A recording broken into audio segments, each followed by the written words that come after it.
Hello juniors, welcome to కథలు చెప్పుకుందాంరా. So ఇవాళ నేను మళ్ళీ మీ ముందుకు కొత్త కథతో వచ్చేసాను. ఆ కథ పేరు మోసకారి నక్క. చెప్పేసుకుందాం ఇప్పుడు కథ. అనగనగా ఒక ఊర్లోనేమో ఒక అడవి ఉంటుందన్నమాట. ఆ అడవిలో చాలా జంతువులు ఉంటాయి. అయితే ఆ జంతువులన్నిటికీ ఆ అడవికి రాజు ఒక సింహం అనమాట. ఆ సింహం ముసలిదైపోయిందన్నమాట. అది ముసలిదైపోయిందని చెప్పి మిగిలిన జంతువులన్నీ నువ్వు ఇంక ముసలిదానివి అయిపోయావు కదా, నెక్స్ట్ రాజు మేమే మేమే అని కొట్టుకుంటూ ఉంటాయి అన్నమాట. ఆ ఉన్న వాటిల్లో బలమైన జంతువులన్నీ కూడా నెక్స్ట్ రాజు నేనే, నెక్స్ట్ రాజు నేనే అని కొట్టుకుంటూ ఉంటాయి. ఇది ఇలా ఉండగా ఈలోపు ఏం జరుగుతుందంటే ఒక నక్క ఉంటుంది ఆ అడవిలో. ఆ నక్క ఒకసారి అడవంతా అలా తిరుగుతూ తిరుగుతూ తిరుగుతూ అలా అలా అలా అడవి పొలిమేరలు దాటేసి ఏదో ఊర్లోకి వెళ్ళిపోతుంది అనమాట.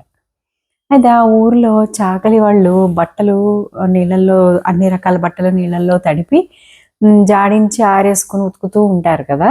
సో ఆ తొట్టెలో అన్ని రంగు నీళ్ళు ఉంటాయి అన్నమాట. అది చూసుకోకుండా ఆ నక్క తిరుగుతూ తిరుగుతూ వెళ్ళిపోయి ఆ తొట్టెలో పడిపోతుంది అనమాట. అప్పుడు ఏమవుతుందంటే దాని ఒంటి మీద అది బయటకు వచ్చేటప్పటికి అన్ని రకాల రంగు నీళ్ళు కలిపి అదంతా బ్లూ కలర్లో, నీలం రంగులోకి మారిపోతుంది ఆ నక్క. బయటకి రాగానే దాన్ని అది చూసుకుని, ఇదేంటిది, నేను గమ్మత్తుగా బ్లూ కలర్లోకి మారిపోయాను, ఇప్పుడు నేను ఇలా అడవిలోకి వెళ్తే నన్ను ఎవరు గుర్తుపట్టరు, నాకు నేనే ఒక విచిత్రమైన జంతువుని అని చెప్పుకుని, నీలి రంగు నక్కని అని చెప్పుకుని వీళ్ళన్నిటినీ మోసం చేసి భయపడిస్తాను అని దానిలో అదే నానుకుంటూ అడవిలోకి వెళ్తుంది అనమాట.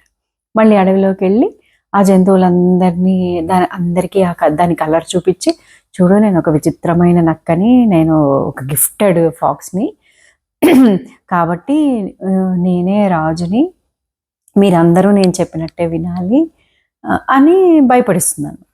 అది అనుకున్నట్టుగానే మిగిలిన జంతువులన్నీ కూడా అమ్మో ఇదేదో విచిత్రపు నక్కలా ఉంది, ఇది సింహం కంటే పవర్ఫుల్ ఏమో అనుకుని ఈ పిచ్చి జంతువులన్నీ కూడా సరే సరే అలాగే నువ్వే మా నెక్స్ట్ రాజువి అని చెప్పి దాన్ని రాజుని చేసేస్తారనమాట. ఈ నక్కేం చేస్తుంది, అయితే నాదో కండిషను, నేను హంటింగ్ చేయను, మీరే రోజు హంట్ చేసుకొని నాకు కాస్త ఆహారం తెచ్చి పెడుతూ ఉండాలి అని చెప్పి అదేం చేస్తుంది, హాయిగా తిని కూర్చుంటుంది అనమాట. ఇదేమో ఈ మిగిలిన జంతువులన్నీ ఏమో పాపం భయపడిపోయి అవి వేటాడుకున్న కొంత ఆహారంలో కొంత తీసుకొచ్చి ఈ నక్కకి పెడుతూ ఉంటాయి అన్నమాట.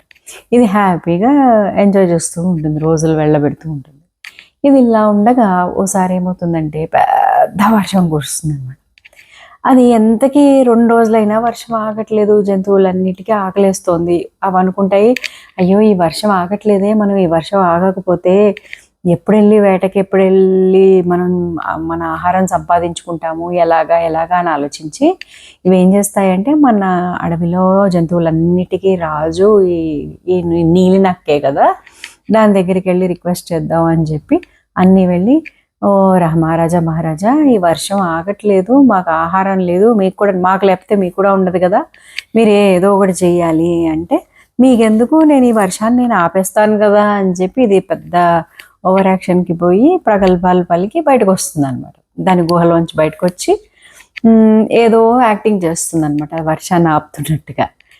అయితే దీని దగ్గర ఏం మాయలు మంత్రాలు లేవు, ఇదేమీ విచిత్రమైన నక్క కూడా కాదు కదా, ఏదో రంగు అంటుకున్న నక్క అంతే. అయితే ఏమవుతుంది, ఆ వర్షం నీళ్ళకి దీని ఒంటికి అంటుకున్న రంగంతా పోయి ఇది మామూలు రూపంలోకి వస్తుంది. ఇప్పుడు ఇది వర్షం ఆపలేకపోగా దీని ఒంటికున్న రంగంతా పోయి ఇది ఆ నక్కే అని వీళ్ళు గుర్తుపట్టి, అమ్మని నక్క, నువ్వు జిత్తుల మారి నక్క, నువ్వు ఇంత మోసం చేసావా నువ్వు మమ్మల్ని అని చెప్పి అవన్నీ కలిసికట్టుగా దాన్ని, ఆ నక్కని ఆ అడవిలోంచి పంపించేస్తాయి అనమాట. నువ్వు రాక ఇక్కడి నుంచి, ఈ అడవిలోకి వచ్చావంటే ఊరుకోమని చెప్పి దాన్ని బహిష్కరిస్తాయి అన్నమాట. సో ఈ కథలో నీతి ఏంటి అంటే, మోసం చేసే వాళ్ళకి, మోసకారులకు మనం చాలా దూరంగా ఉండాలి, లేకపోతే మనకే నష్టం కలుగుతుంది అనమాట.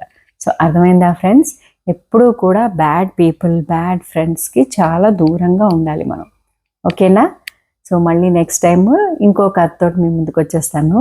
Until then bye.